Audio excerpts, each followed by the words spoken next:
예, 반갑습니다. 한국교통연구원의 강기표입니다.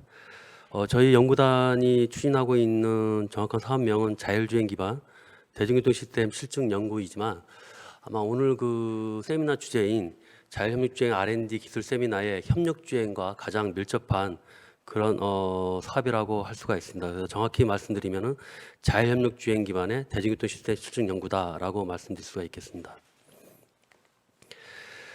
이런 내용으로 중요성과 또 주요 내용, 그다음에 실증 사업, 그다음에 지금까지 하고 있는 시연 실증에 대해서 순서대로 말씀드리도록 하겠습니다. 아까도 말씀드렸지만 왜 그 자율주행차가 아닌 자율협력주행이 필요하냐라는 것은 전반부에도 말씀드렸던 다양한 자율주행의 이제까지 시험 주행을 통해서 사고가 많이 일어났는데, 사고의 가장 큰 원인은 그 자율주행차에 갖고 있는 인지 판단의 오류가 근본적인 원인입니다. 이거는 아마 상당 기간 상존할 것 같고, 그래서 레벨 3의 일반 승용차에 그 상용화는 상당 기간 오랫동안 지속될 것 같고, 그로 인해서 저희들이 필요한 그 일반 승용차가 아닌 대중교통 시스템에 먼저 도입하자는 게 이 배경이 될 수가 있겠습니다. 뭐 여기 그림에는 나와 있지 않지만 자율주행 대중교통 관련해서는 그 AV 셔틀버스에 대해서 2019년도에 미국에서 이제 다양한 도시에서 그 저속 셔틀 임시 운행을 하고 있습니다. 근데 최근에 그 사고가 일어난 원인이 역시 인지 판단의 어떤 오류로 해서 급 정지로 인한 그 승객의 어떤 그 안에서 쓰러지는 그런 어떤 사고로 인해서 미국 그 교통안전국에서 임시 운행을 중단한 사례가 있었습니다. 그만큼 셔틀에 대해서도, 더 나아가서 버스에 대해서도 이러한 협력 주행이 필요하다라는 것을 말씀드릴 수가 있고요. 이러한 협력 주행의 가장 중요한 것은 기존에 있는 ADAS의 어떤 공간적, 시간적인 한계를 좀 더 극복해서 좀 더 멀리 있는 도로교통 상황을 좀 더 빨리 그 판단할 수 있는 정보를 제공하는 그런 지원 시스템이 핵심이라고 말씀드릴 수가 있겠습니다. 그림은 아까 그 전반부의 그 군집 중에서도 말씀드렸지만은, 핵심은 저희가 자율주행 차가 아닌 자율협력주행 버스와 밑에 있는 디지털 도로 인프라, 즉 HDMAP 기반의 어떤 그 버스 전용차로 또는 주변에 있는 도로 인프라와 연계할 수 있는 그런 어떤 스마트 도로 인프라를 구축을 했고요. 또 거기에 맞는 관제 모니터링을 합쳐서 하나의 시스템으로서 저희들이 실증하는 그런 핵심 연구가 되겠습니다. 두 번째는 뭐 아까 서두에서 말씀드렸지만은 일반 승용차의 자율주행은 상당 기간 레벨 3가 오래 지속될 것으로 봅니다. 왜냐? 아까 ADAS의 한계는 상당 기간 상존할 것 같고, 그런 한계를 극복할 수 있는 협력주행 인프라가 조기에 구축할 수 있는 구간이 대중교통 구간이라고 생각을 합니다. 그래서 여러분 보시는 왼쪽이 아닌 오른쪽 상황에서는 특정 구간에 이러한 협력 인프라를 조기에 구축할 수 있고, 그런 인프라와 협력할 수 있는 자율협력 주행 셔틀 내지는 자율협력 주행 버스를 도입한다고 하면 좀 더 안정적으로 상용화를 할 수가 있는 그런 어떤 배경이 마련될 수가 있겠습니다. 사실 이 로드맵은 여러분들 잘 아시겠지만은 상당히 아주 공유화되는 그런 글로벌한 로드맵이 되겠습니다. 그래서 어번 인바이러먼트 시스템 같은 경우에는 이제 대부분 대중교통, 그러니까 그 BRT라든가 PRT 같은 그런 일반 대중교통 시스템에서의 레벨 3에서 5로 가는 그 단계가 상당한 그 시간이 일반 승용차보다는 단축될 수 있다라는 거고, 또 오른쪽에 보면 미국 그 US DOT에서 로드맵은 이미 그 저속 셔틀이라든가 군집주행에 대한 핵심 기술은 2020년대까지 개발이 완료된 걸로 알고 있습니다. 그 이후에는 어플리케이션 사업으로 지금 진행되고 있다라고 보시면 되겠습니다. 그래서 저희 그 대중교통 실증 사업의 그 배경이 되는 거는, 뭐 여러분들 아마 몸소 버스를 타고 계신 분들은 아시겠지만은 버스의 수단 분담률이 2011년 이후로는 감소되고 있습니다. 이것이 좀처럼 회복되는 그런 기미를 보여주지 않고 있는데, 크게 세 가지의 원인이라고 볼 수가 있습니다. 하나는 정체시, 첨도시의 효율적인 운영의 한계, 그 다음에 유고시 빠른 판단을 통해서 대체할 수 있는 그런 어떤 시스템이 필요할 것 같고, 또한 수요 대응형 서비스가 요즘 법적으로는 허용이 되고 있지만 실적으로는 좀 더 네트워크 차원에서 효율적으로 판단해서 서비스, 사용자 편의 서비스를 제공할 수 있는 그런 수요와 공급의 불균형을 해소할 수 있는 그런 사용자 편의 서비스가 없기 때문입니다. 이 세 가지를 저희 실증 사업에서는 어플리케이션 사업으로 제공을 하려고 하고 있습니다. 그래서 가장 큰 저희 캡틴 연구단의 큰 목표라고 하면은 이러한 한국형 대중교통 시스템을 혁신해서 이 혁신할 수 있는 교두보를 마련할 수 있는 4개의 사업 서비스를 제안해서 이거를 1차 연도부터 개발하고 시연 실증을 진행하고 있다고 볼 수가 있겠습니다.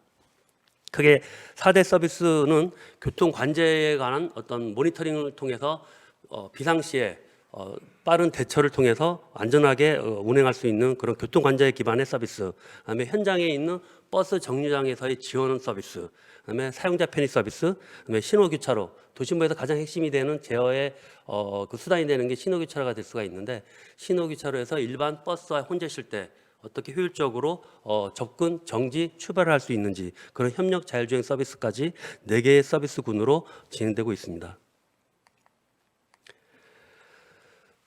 저희도 아까 그 군집주행과 같이 저희가 출발했습니다. 그래서 아까 오늘 그 행사의 그 후원인, 주관이 되겠죠. 그 자율협력주행 산업발전협의회가 2018년도 3월달에 시작을 했다고 제가 기억을 하고 있는데, 그때와 비슷한 시기에 저희가 시작을 했습니다. 그래서 1차 연도는 거의 6개월 정도의 단기간에 시작을 했고요. 그다음에 2차 연도, 3차 연도, 올해가 3차 연도에서 진행했고, 내년 4차 연도를 말기로 해서 종료하는 그런 사업이 되겠습니다.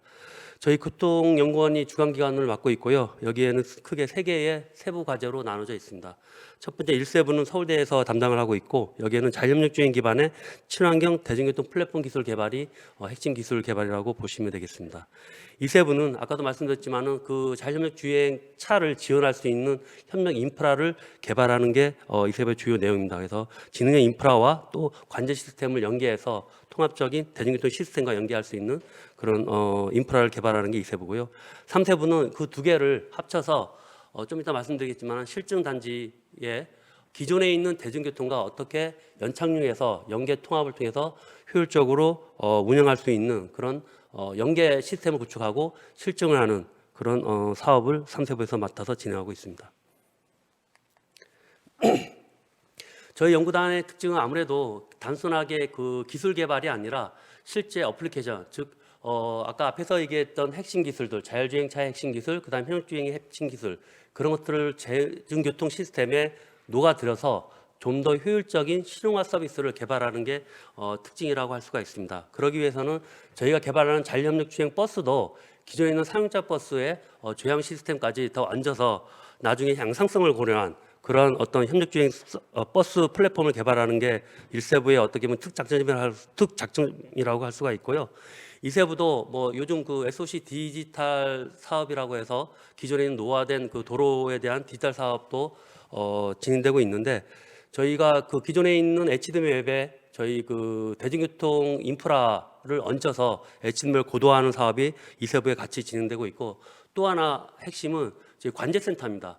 앞으로 저희 교통센터는 단순 모니터링에서 사후 대처하는 게 아니라 사전에 모니터링해서 사전 예방할 수 있는 그런 교통관제센터의 기능을 할 수 있게끔 저희들이 기술과 연계 기술을 개발하고 있습니다. 그래서 1, 2, 3세부를 총괄해서 아마 최적의 저희 콘솔을 만들어서 진행하고 있다는 점을 강조해 드릴 수가 있겠습니다. 그래서 2018년도에 1차 연도에 저희가 기본 그 설계와 시스템 개조를 마쳤고요. 작년에 그 기본 설계된 그 시스템에 대해서 테스트격으로 중소형 셔틀에 대해서 시연을 성공적으로 마친 바가 있습니다. 그 다음에 올해 3차 연도에는 대형 버스에 대해서 기존에 있는 BRT 전용 차로에 일반 BRT 버스와 혼용해서 시연하는 그런 서비스를 준비 중에 있습니다. 최종적으로 내년 4차 연도에는 이러한 그 간선 간의 BRT 버스와 또 BRT 정류장과 주변의 지선 간의 라스트마일을 연계할 수 있는 중소형 셔틀을 연계하는 통합 실증단지를 구현해서 서비스를 제공할 예정으로 있습니다. 저희가 이 발표에서 또 실증 단지를 빼놓을 수 없는 이유가 모르겠어요. 앞에서 발표했던 내용도 앞으로 이제 상용화를 하려면은 일반 교통과의 혼재를 생각할 수밖에 없는데, 특히 저희는 더욱 불가피한 게 기존에 있는 BRT 노선이 단 하나밖에 없습니다. 그러니까 미운행 구간도 없고 현재 BRT 구간이 4개의 버스 노선이 운행하고 있는 상황입니다. 그런 4개 버스 노선에 저희 자율주행 버스가 녹아 들어가서 일반 BRT 버스와도 혼자 할 때 전혀 문제 없이 서비스를 제공할 수 있는 그런 핵심 서비스가 저희의 그 특징이라고 할 수 있는데, 그러기 위해서는 실증 단지의 구축, 설계 구축이 대단히 중요합니다. 그래서 저희는 이 실증 단지를 1차원도부터 공모를 통해서 저희가 원하는 그 실증 인프라를 갖고 있는 지하철을 선정하는 데 많은 노력을 거쳐서 세종시로 최종 선정이 됐습니다. 세종시도 현재 국토부가 진행하고 있는, 아마 뒷부분에 그 발표를 하시겠지만은, 그 대전 세종 CITS 시범 사업, 그러니까 차세대 지능형 교통 시스템이라고 하죠. 그런 시범 사업을 진행 중에 있습니다. 그 인프라를 최대한 저희들이 활용을 할 거고요. 또 거기에는 리빙랩 사업이라는 것을 또 추가적으로 하고 있습니다. 이 리빙랩 사업은 단순히 VTX의 어떤 협력 서비스뿐만 아니라 도로 인프라의 실시간 교차로의 상황, 그다음에 보행자 상황, 이런 것도 감지할 수 있는 그런 기술들도 민간 참여자를 통해서 그 운영을 하고 있습니다. 이런 어떤 검지 정보도 저희 협력 시스템에 녹아들어서 자율주행 버스가 좀 더 안정적으로 주행할 수 있도록 하는 게 저희 3세부에서 하고는 실증 환경이 제공의 첫 임무라고 볼 수가 있겠습니다.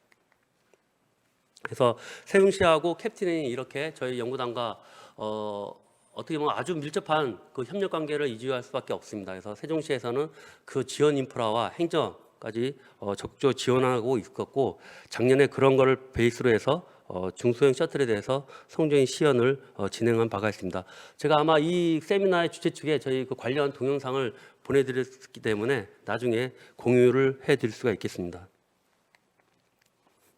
이런 실증도 단순히 어떤 그런 어떤 MOU의 끝인 게 아니라 법적 그 테두리 안에서 저희 연구단과 또 국토부, 세종시가 같이 할 수 있는 그 역할을 분명히 명시를 해서 좀 더 나중에 그 업무의 그 인수인계까지 다 연착륙할 수 있도록 그렇게 협약을 체결해서 진행되고 있습니다.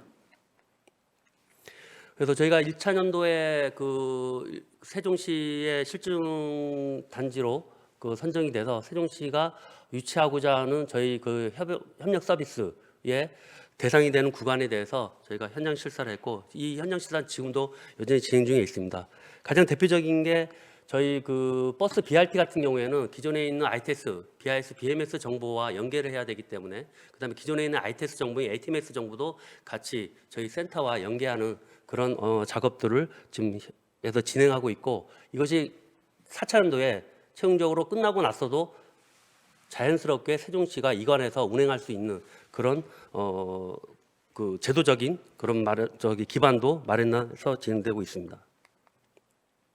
예. 그래서 궁극적으로 저희는 저희 관제센터는 미래카 센터라는 세종시에서 운영하고 있는 그 센터에 이관이 될 거고요. 거기서 최종적으로는 실용화 기술로 계속 업데이트해서 진행할 예정으로 있고, 무엇보다도 국토교통부가 그 자율주행 자동차법에 근거해서 그 시범운행 구간에 상용화 특례를 적용하는 법적 근거를 마련했습니다. 그래서 세종시도 이 저희 캡틴 사업을 시범 사업의 일환으로 키 플레이어로 저희들이 운영계획서에 참여를 했고요. 끝나고 나서 저희 캡틴이 제공하려는 서비스를 자연스럽게 시범운행 지구에 제공할 수 있도록 그렇게 진행할 예정으로 있습니다. 보시는 그림이 저희가 2차년도부터 중소형 셔틀에 대한 시험 구간, 그다음에 BRT 대형 버스에 대한 시험 구간, 그다음에 4차년도에 최종적으로 이 전체 구간에 대해서 시연 실증을 하는 그런 그 대상 구간이 되겠습니다. 그래서 작년에는 이 솔란티의 자율협력 주행 셔틀에 대해서 시연을 그 2차년도에 개발한 그 설계 기술을 가지고 테스트를 했고요. 올해부터는 이제 일렉시티 EV에 대해서 BRT 버스에 직접적으로 적용해서 운행할 예정으로 있고, 내년에는 카운티 중소형 버스와 BRT 버스에 연계하는 서비스를 제공할 예정으로 있습니다. 보시는 게 저희가 이제 최종으로 그 실증을 해서 평가를 받아야 할 서비스 안이 되겠습니다. 아까 4개의 서비스 군으로 나눴던 거를 점차 기술 개발하고 실제 적용하면서 조금씩 변형이 되고 있지만 큰 틀 안에서는 4개의 서비스 군이 그대로 진행된다라고 보시면 되겠습니다.